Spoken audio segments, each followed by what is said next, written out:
இன்னைக்கு நம்ம குரோக்கோஸ் basketball season 3 third episode தான் பார்க்க போறோம். பிளே கிரவுண்ட்ல பெரிய பசங்களா மேட்ச் ஆடிட்டு இருக்கும் போது அப்ப ஹைசாக்கி அது ஓரமா நின்று பாத்துட்டு இருந்திருப்பானா. அவங்களுமே ஹைசாக்கி அங்க இருக்கிறத பார்த்த உடனே, ஹே நீ டெய்கோவோட யூனிஃபார்ம் போட்டு இருந்திருக்கீனா? ஆமா, இந்த டெய்கோ அப்படிங்கிற ஸ்கூல் ஏதோ ஸ்ட்ராங்கான பாஸ்கெட்பால் டீம் எல்லாம் வச்சிருந்திருக்காங்க அப்படின்னு கேள்விப்பட்டிருக்கோம். ஏ தம்பி வரையாப்பா, ஒரு சின்ன மேட்ச் போட்டு பார்க்கலாம் அப்படின்னு சொல்லி கூப்பிட்டு இருந்திருப்பாங்க.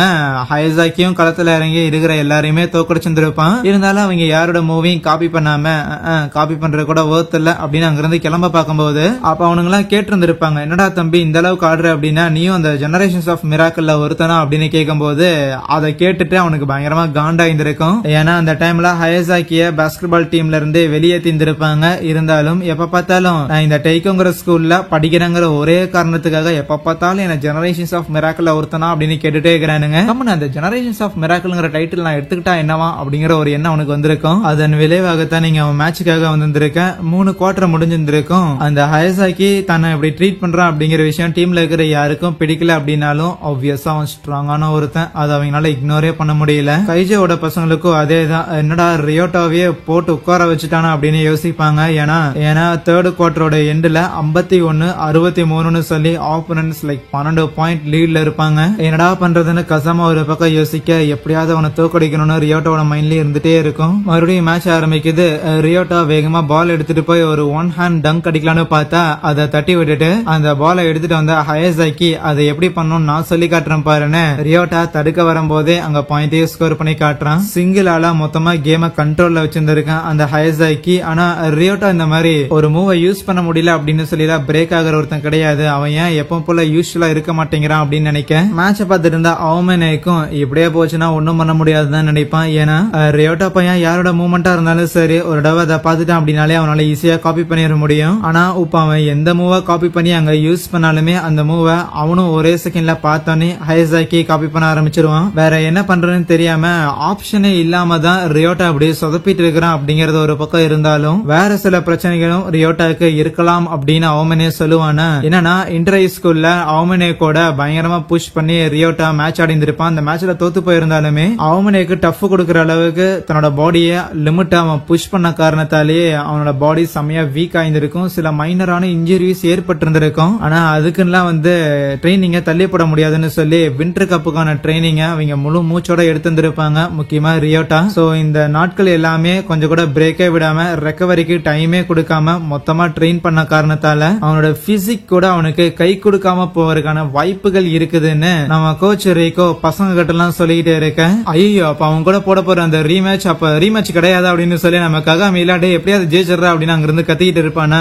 ரியோட்டாவால சுத்தமாவே முடியாது. அந்த ஹைசாக்கி பயங்கரமா அங்க பாயிண்ட் ஸ்கோர் பண்ணிட்டு இருக்க 53-70 சொல்லி இன்னும் ஒரு 5 நிமிஷம் தான் டைமே பாக்கி இருக்கும். கிட்டத்தட்ட 17 பாயிண்ட் டிஃபரன்ஸ்ல இருப்பாங்க. ரியோட்டாவோட கால்ல வர லைட்டா அடிபட்டு இருந்திருக்கும் போல. சோ அது வேற கொஞ்சம் கொஞ்சமா வலிக்க ஆரம்பிக்க, என்ன மாமே எதுவும் பண்ண முடியாம அப்படியே உட்கார்ந்து போல. உனக்கு ஞாபகம் இருக்கா, நீ மிடில் ஸ்கூல் படிக்கும் போது உன்னோட கேர்ள் ஃபிரெண்ட் ஒருத்தி இருந்தால, அவளை அப்படியே நான் பிக்கப் பண்ணிட்டேன். நான் பிக்கப் பண்ண 2 நாளே அவளை தூக்கி ஓரம் தள்ளிட்டேன். அவ சரியான மொக்க பீஸ், எதுக்கு நீ அவளை எல்லாம் கேர்ள் ஃபிரெண்டா வச்சிருந்த அப்படிங்கிற மாதிரி கலாய்ச்சிக்கிட்டு இருக்க. அப்ப குரோக்கோ எந்திரிச்சிட்டு கமான் ரியோட்டா உன்னால கண்டிப்பா ஜெயிக்க முடியும்னு சொல்லி கத்தி சப்போர்ட் பண்ண ரியோட்டாக்கு அந்த சப்போர்ட்ங்கிறது கொஞ்சம் தேவையாதான் இருந்திருக்கும். அப்படியே மன தைரியத்தோட எந்திரிச்சிட்டு, டே ஹைசாக்கி பையா, நீ அந்த பொண்ணு என்னோட கேர்ள் ஃபிரெண்ட்னு தப்பா நினைச்சிட்டு இருக்காத. ஆக்சுவலி அந்த பொண்ணு நான் ஒரு மாடலா இருக்கிறங்கிற ஒரே காரணத்துக்காக தான் என்ன டேட் பண்ணணும்னு சொல்லி என் பின்னாடி சுத்தி காண்டேத்திக்கிட்டு இருந்தா. பாத்தீங்களா, நான் ஒரு மாடலா இருக்கிற ஒருத்தனை டேட் பண்றேன் அப்படின்னு பெருமை பீத்துறதுக்காக. சோ அப்படிப்பட்ட ஒருத்தைய என்கிட்ட இருந்து நீ பிரிச்சு கூட்டு போனது எனக்கு ரொம்ப சந்தோஷமா இருந்துச்சு. ஆகையால் என்கிட்ட இருக்கிற ஒரு விஷயத்த புடிங்கிட்டேன் அப்படின்னு சொல்லி ரொம்ப சந்தோஷப்பட்டு இருக்காத. இப்ப என்ன ஆரம்பிப்பமான, நம்ம ரியோட்டா கையில பால் இருக்கு. எல்லாரும் வேகமா இன்சைட்ல ஓடி வருவாங்க. எப்படியும் அவன் டங்க் அடிக்கிறதுக்காக வருவான். அசால்ட்டா அதை தடுத்துடலான்னு. என்கிட்ட எந்த ஒரு சாதாரண மூவும் பாக்கி இல்ல தான். ஆனா இனிமேல் என் ஃப்ரெண்ட்ஸோட ஸ்டைல அன்பார்ச்சுனேட்லி யூஸ் பண்ண வேண்டியதா இருக்குதுன்னு மிடோரிமா பையனோட ஹை ட்ரெஜெக்டரி 3 பாயிண்டர் ஷூட்டை அங்க அவன் மேக் பண்றான். அண்ட் அது பெர்ஃபெக்டாவும் இருக்கு. எப்படி அவமேனோட ஸ்கில்ஸ் ரியோட்டாவால காப்பி பண்ண முடியுமோ அதே மாதிரிதான் மத்த ஜெனரேஷன்ஸ் ஆஃப் மிராக்கிள் இருக்கிற பிளேயர்ஸோட ஸ்கில்ஸ காப்பி பண்ண முடியும் அப்படின்னு நம்பி அதை பிராக்டிஸ் பண்ணானா அவனால பண்ண முடியுது. பட் அன்பார்ச்சுனேட்லி அந்த ஒவ்வொரு மூவ் அவன் மேக் பண்றதுக்கும் அதிகமா அவன் பாடியில இருந்து எனர்ஜியை செலவு பண்ண வேண்டியதா இருக்கும். ஆனா அந்த ஹைசாக்கியால மத்த ஜெனரேஷன்ஸ் ஆஃப் மிராக்கிள் பிளேயர்ஸோட மூவ்ஸ காப்பி பண்ண முடியாது.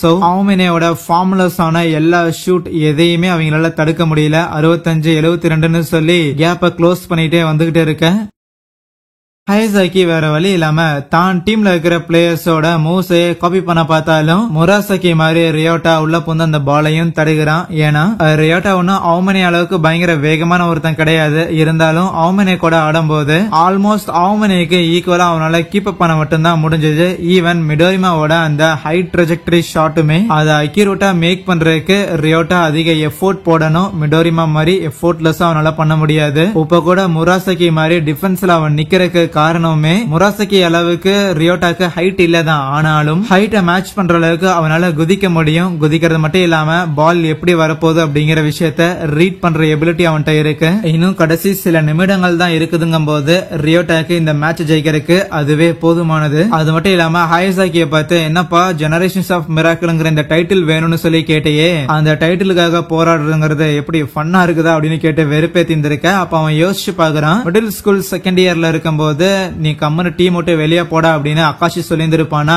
அப்பயும் அவன் சண்டைக்கு போயிருந்திருக்க. ஆகாஷி பெருசா ரியாக்ட்லாம் பண்ணிருக்க மாட்டான். இவ்வளவு நாளா நாங்க ஜெயிச்சுட்டு இருக்கிறதுக்கு நீ ஒன் ஆஃப் த ரீசனா இருந்திருக்க அப்படிங்கறதுல எங்களுக்கு தெரியும். ஆனாலும் கூடிய சீக்கிரம் இந்த ரியோட்டா பையன் நீ இருக்கிற அந்த இடத்த ரீப்ளேஸ் பண்ண போறான். உன்னை விட ஒரு பெட்டரான பிளேயரா இருப்பான். அப்படி அவன் உன்னை விட பெட்டரான பிளேயர் ஆயிட்டான் அப்படின்னா உன்னோட ஈகோவால நீங்க டீம்ல சும்மால இருந்துட்டு இருக்க மாட்டேன், ஏதாவது ஒரு சேட்டை வேலை பண்ணுவேன். ஆகையால் மரியாதையை போய் டீம் விட்டு போயிருன்னு சொல்லியிருந்திருப்பான். ஒருவேளை ஆகாஷி சொன்ன மாதிரி உண்மையாலுமே இந்த ரியோட்டா என்னோட ஸ்ட்ராங்கான ஒரு பிளேயரா இருக்கிறானா, அப்படி இருக்கிறானா இருந்துட்டு போகிறான். ஆனா என்ன ஆனாலும் இந்த மேட்ச்ல அவனை நான் ஜெயிக்க விட மாட்டேன்னு அவன் வேகமா பால் எடுக்கிற சாக்குல அப்படியே நம்ம ரியோட்டாவோட காலிலே அடிச்சுட்டு ஸ்கோர் பண்ணலாம் அப்படின்னு போனாலும் அதுக்கெல்லாம் ரியோட்டா அசர்ற மாதிரியே இல்ல. ஈஸியா அந்த பாலை ஸ்டீல் பண்ணி வேகமா வந்து அவன் பாயிண்ட் ஸ்கோர் பண்ணி அங்க கரெக்டா மேட்சையும் முடிக்கிறாங்க. 75-72 சொல்லி கைஜோ பசங்க ஆப்போனன்ட்ஸை தோக்கடிக்க. சோ அடுத்ததாக நம்ம ஹீரோஸுக்கும் கைஜோ பசங்களுக்கு தான் மேட்ச் நடக்க போகுது. கசாமாவும் ஆப்போனன்டோட கேப்டன் போயிட்டு தல நீ உண்மையிலே ஒரு ஸ்ட்ராங்கான பிளேயர் தான் சொல்லும் போது கண்டிப்பா எங்களை தோக்கடிச்சிருக்கீங்க, எங்களுக்காவது அடுத்த மேட்ச போய் ஜெயிச்சிருங்கன்னு சொல்லி ஒரு கேப்டனா தன்மானத்தோட அவர் நடந்துக்க.